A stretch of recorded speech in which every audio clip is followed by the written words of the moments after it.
नमस्कार प्यारे बच्चों, आज हम पढ़ेंगे स्वरनाम। बेटा आपने संज्ञा पढ़ ली है, कारक पढ़ लिए हैं, लिंग वचन। तो आपके हिंदी व्याकरण में ये पाठ अगला है, 9th चैप्टर है जो स्वरनाम।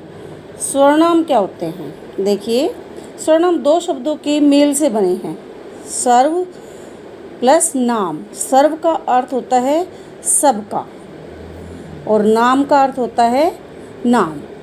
तो शाब्दिक अर्थ क्या हुआ इसका? सबका नाम। समझ में आ गई? स्वर नाम यानी सबका नाम।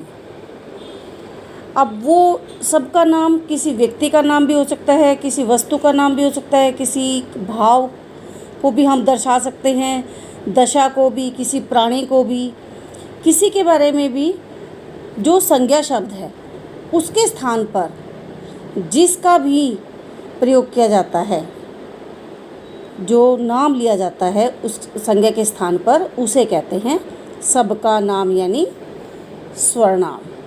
बेटा देखिए, अगर आपको मैं उदाहरण के तौर पर बताती हूँ कि लोमड़ी ने अंगूर की बेल देखी, लोमड़ी अंगूर देख ललचाई, लोमड़ी ने छलांग लगाई, लोमड़ी अंगूरों तक पहुँच न पाई, लोमड़ी यह कहती हुई चली गई कि अंगूर खट्टे हैं। अब बार बार मैंने लोमड़ी शब्द का प्रयोग किया है। क्या आपको सुनने में अच्छा लगा? नहीं, बिल्कुल नहीं लगा, और ना ही मुझे बोलने में अच्छा लगा। बार बार किसी भी शब्द की आवर्ती होती है, आवर्ती यानी बार बार आना, तो वो भाषा के सौंदर्य तथा उसकी जो सरलता होती है, जो उसको मोहने वाली शक्ति होती है, उसको नष्ट कर देती है। अगर हम भाषा में शुद्धता लाना चाहते हैं, सौंदर्य लाना चाहते हैं, भाषा को लुभावनी बनाना चाहते हैं, तो हम एक शब्द को बार बार बोल नहीं सकते, अच्छा नहीं लगता है। ठीक उसी प्रकार अगर हम इसको इस तरह बोलते कि लोमड़ी ने अंगूर की बेल देखी, वह अंगूर देख ललचाई, उसने छलांग लगाई, वह अंगूरों तक पहुंच न पाई, इसलिए या वह यह कहती हुई चली गई कि अंगूर खट्टे हैं, तो हमें बोलने में भी आसानी रहेगी और सुनने वालों को भी अच्छा लगेगा। सपोज इसी तरह अगर मैं ये कहती हूँ कि मेरा नाम नीलम शर्मा है, मैं एक हिंदी अध्यापिका हूँ, मैं कक्षा 8 का स्वरनाम पाठ पढ़ा रही हूँ, तो ये अच्छा लगता है। अगर इसकी जगह इसके स्थान पर मैं आपको ये बोलती हूँ कि मेरा नाम नीलम शर्मा है, नीलम शर्मा हिंदी अध्यापिका है, नीलम शर्मा कक्षा 8 का स्वरनाम पाठ पढ़ा रही है, नीलम शर्मा अपने टॉपिक का विस्तार से वर्णन कर रही है, अपने विषय का जो उपविषय है उसका विस्तार से वर्णन कर रही है, तो आपको बार बार नीलम शर्मा कहते हुए अच्छा नहीं लगता, ना ही सुनने में अच्छा लगा, ना ही मुझे बोलने में आसानी हुई। तो कहने का तात्पर्य है कि बार बार जब किसी शब्द की आवर्ती होती है, बार बार किसी शब्द का आना होता है वाक्य में, तो वह शब्द अच्छा नहीं लगता। लेकिन संज्ञा शब्द को हम फिर उसकी जगह या उसके स्थान पर हम स्वरनाम शब्द का प्रयोग कर देते हैं। समझ में आ गई? तो देखिए, परिभाषा देखिए उसकी, जो शब्द संज्ञा के स्थान पर प्रयोग किए जाते हैं उन्हें स्वरनाम कहते हैं। कहने का तात्पर्य है कि जो शब्द संज्ञा के स्थान पर प्रयोग में लाते हैं उन्हें स्वरनाम कहते हैं। जैसे मैं, तुम, तुम्हारा, आपका, वह, उसको, उसने, इस तरह के शब्दों का प्रयोग किया जाता है। समझ में आ गई? ये तो हो गया आपका कि स्वरनाम कहते किसे हैं और स्वरनाम की व्याकरण की दृष्टि से परिभाषा। लेकिन कुछ बातें ऐसी होती हैं जो विशेष स्वरनाम को जानने के लिए ज़रूरी हैं। जैसे देखिए, सबसे पहले स्वरनाम शब्द पुल्लिंग तथा स्त्रीलिंग दोनों के लिए प्रयोग होता है। जैसे अगर आपको मैं ये कहती हूँ कि वह घर मेरा है या वह मेरा घर है, तो वह क्या है? पुल्लिंग, मेरा लिखा हुआ है। वह मेरी बहन है, अब मैंने वह पुल्लिंग पर भी लगा दिया और वह शब्द को इसको स्वरनाम को स्त्रीलिंग में भी लगा दिया, तो वह शब्द चेंज नहीं हुआ है। ठीक इसी प्रकार यदि मैं कहती हूँ कि मैं, अगर मैं इसको कहती हूँ कि मैं खेल रही हूँ और मैं खेल रहा हूँ, तो ये भी दोनों मैं सर्वनाम को हमने नहीं बदला, स्त्रीलिंग और पुल्लिंग के कारण इसमें परिवर्तन नहीं हुआ। एक और एग्जाम्पल देखिए, जैसे मैं बोलती हूँ कि तुम कहाँ जा रहे हो, तुम सर्वनाम शब्द है और तुम कहाँ जा रही हो, तो स्त्रीलिंग पुल्लिंग तो चेंज हुआ है वाक्य में, लेकिन सर्वनाम जो शब्द है वो बदला नहीं है। समझ में आ गई। दूसरा, लिंग बदलने पर सर्वनाम शब्दों में अंतर नहीं आता। जब हम लिंग शब्द को बदलते हैं वाक्य में तो भी सर्वनाम शब्द का में अंतर नहीं आता है। ठीक मैंने जैसे एग्जाम्पल आपको बताया था। तीसरा, सर्वनाम शब्द वचन से प्रभावित होते हैं। हाँ, इतना है कि यदि आपको सर्वनाम शब्द में वचन देखिए, जैसे है कि मैं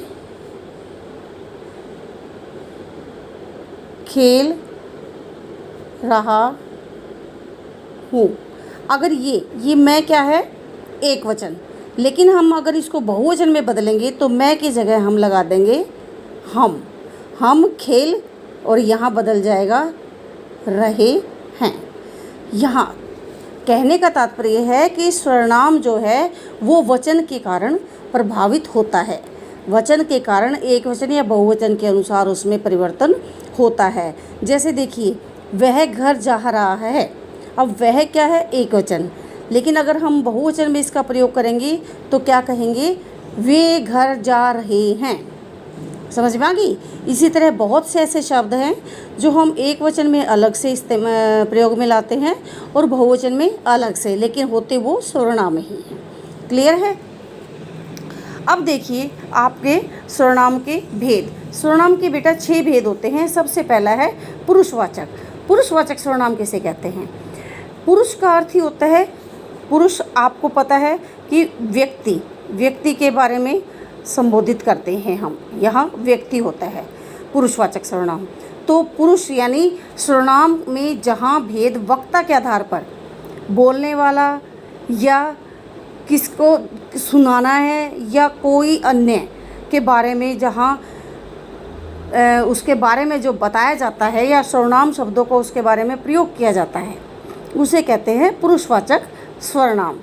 जैसे देखिए कि मैं, मेरा, मुझे, हम, हमारा, हमें, इस तरह के शब्द। कहने का तात्पर्य है कि जिन सर्वनाम शब्दों से वक्ता के आधार पर बोलने वाला अपने लिए, सुनने वाले के लिए या किसी तीसरे के लिए सर्वनाम शब्दों का जो प्रयोग करता है उसे कहते हैं पुरुषवाचक सर्वनाम। अब पुरुषवाचक सर्वनाम के भी 3 भेद होते हैं, उत्तम पुरुषवाचक, मध्यम पुरुषवाचक और अन्य पुरुषवाचक। अब उत्तम पुरुषवाचक, उत्तम जो होता है बेटा वो वक्ता, जैसे मैं यहाँ बोल रही हूँ तो मैं क्या हूँ, पुरुषवाचक का कौन सा उदाहरण हूँ, उत्तम पुरुषवाचक। मैं, मेरा, हम, हमारा, ये हैं पुरुषवाचक के अंतर्गत उत्तम पुरुषवाचक, यानी जो वक्ता अपने बारे में बताए उसे कहते हैं उत्तम पुरुषवाचक सर्वनाम।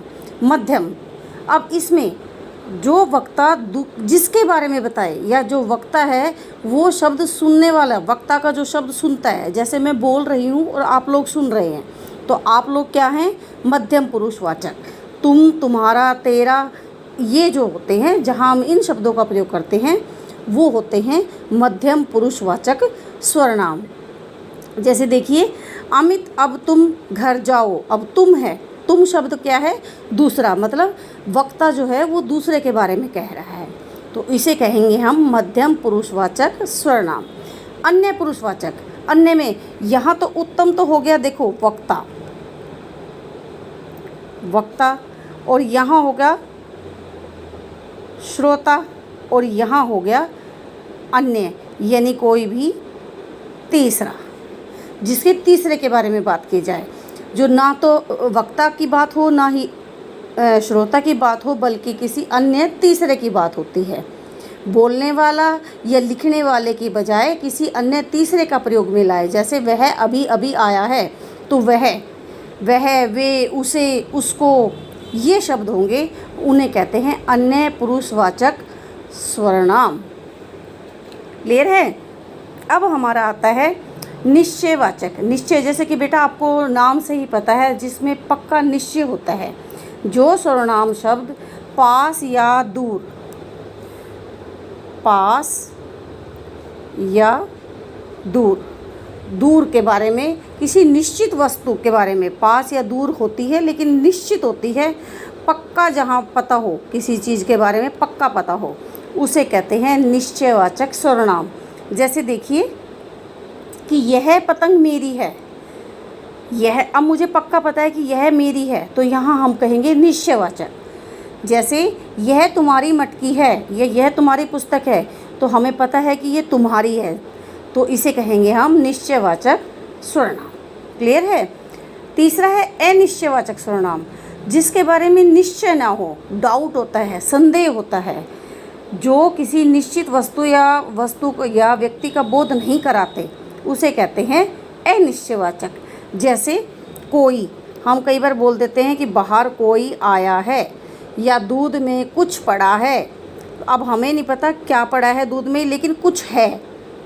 बाहर कोई आया है ये तो हमें पता है, लेकिन कौन आया है ये नहीं पता, तो इसलिए हमें अनिश्चयवाचक सर्वनाम इसको हम कहेंगे। क्लियर है। फोर्थ पॉइंट है प्रश्नवाचक। आपको जैसे पता ही है, इसकी सबसे अच्छी पहचान है प्रश्न चिन्ह। अगर जिस वाक्य में प्रश्न चिन्ह लगा हो, या कब, क्यों, कहाँ, कैसे, इस तरह के सवाल पूछे जाएं, ऐसे वाक्य में प्रश्नवाचक सर्वनाम आता है।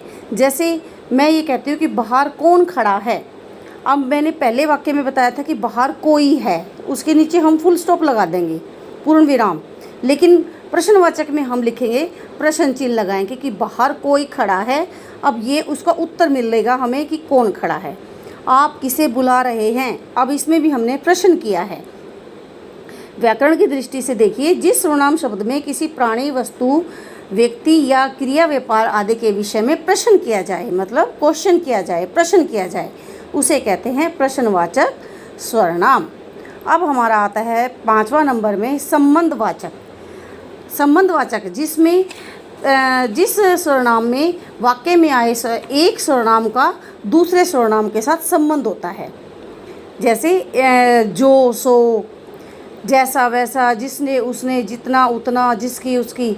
आपने कहावत भी सुनी होगी, जो करेगा सो भरेगा। इसमें आपस में संबंध होता है एक सर्वनाम का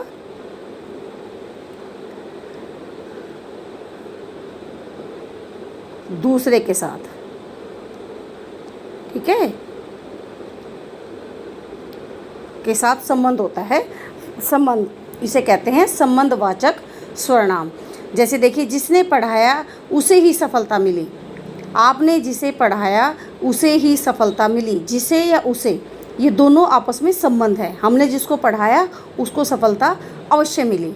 या जो करेगा सो भरेगा, जिसकी लाठी उसकी भैंस। जैसा करोगे वैसा भरोगे, जैसी करनी वैसी भरनी। आपस में एक सर्वनाम का दूसरे सर्वनाम के साथ संबंध होता है, इसे कहते हैं संबंधवाचक सर्वनाम। अब है हमारा निजवाचक। निजवाचक सर्वनाम किसे कहते हैं? बेटा निज आपको पहले पता होना चाहिए, निज का अर्थ क्या होता है। निज का अर्थ होता है अपना। निज का अर्थ होता है अपना। जिस सर्वनाम में स्वयं के लिए, जो सर्वनाम स्वयं के लिए प्रयोग में होता है, जो सर्वनाम हम स्वयं के लिए प्रयोग में लाते हैं, उसे कहते हैं निजवाचक। जैसे अपना, अपनी, अपने। उदाहरण देखिए, जैसे हम अपने कर्तव्यों का पालन करेंगे। मैं अपना काम स्वयं करता हूँ। मैंने अपना गृह कार्य स्वयं किया है। अपने आप के बारे में बताया है। तो ऐसे वाक्यों को या ऐसे शब्दों को कहते हैं निजवाचक सर्वनाम। हम देश के लिए अपनी जान लुटा देंगे। हमारा देश है और हमारी अपनी जान है, हमारे अपनी हैं, तो हम अपने इसे कहेंगे निजवाचक सर्वनाम। कहने का तात्पर्य है कि जिस वाक्य में स्वयं के बारे में कहा जाए उसे कहते हैं निजवाचक सर्वनाम। अब आपने देख लिया कि सर्वनाम का शाब्दिक अर्थ होता है सर्वजमा नाम, सबका नाम, यानी सबका नाम, जिसमें व्यक्ति भी आ सकता है, कोई वस्तु भी आ सकती है, भाव भी आ सकता है, दशा भी आ सकती है, प्राणी भी आ सकता है। कुछ बातें ऐसी होती हैं जो आप उसमें सर्वनाम करते समय ध्यान में रखनी होती हैं। जैसे सर्वनाम शब्द पुल्लिंग तथा स्त्रीलिंग दोनों के लिए प्रयोग में होता है। सर्वनाम चाहे कुछ भी हो, लेकिन स्त्रीलिंग और पुल्लिंग दोनों में एक जैसा होता है। लिंग बदलने पर सर्वनाम में कोई अंतर नहीं आता है और सर्वनाम शब्द वचन से प्रभावित होता है। अगर एक वचन है तो एक वचन के अनुसार सर्वनाम लगता है, जैसे मैं, और अगर बहुवचन है तो हम। इस तरह की सर्वनाम के आपने 6 भेद किए हैं: पुरुषवाचक सर्वनाम, निश्चयवाचक सर्वनाम, अनिश्चयवाचक सर्वनाम और प्रश्नवाचक सर्वनाम, संबंधवाचक सर्वनाम और सबसे लास्ट में है निजवाचक सर्वनाम। ठीक है, तो आपने सर्वनाम पढ़ा है, पहले भी पढ़ा है। मैं उम्मीद करती हूँ कि आपको ये समझ में आ गया होगा, और फिर भी यदि समझ में नहीं आता है तो आप मुझसे कांटेक्ट कर सकते हैं। धन्यवाद।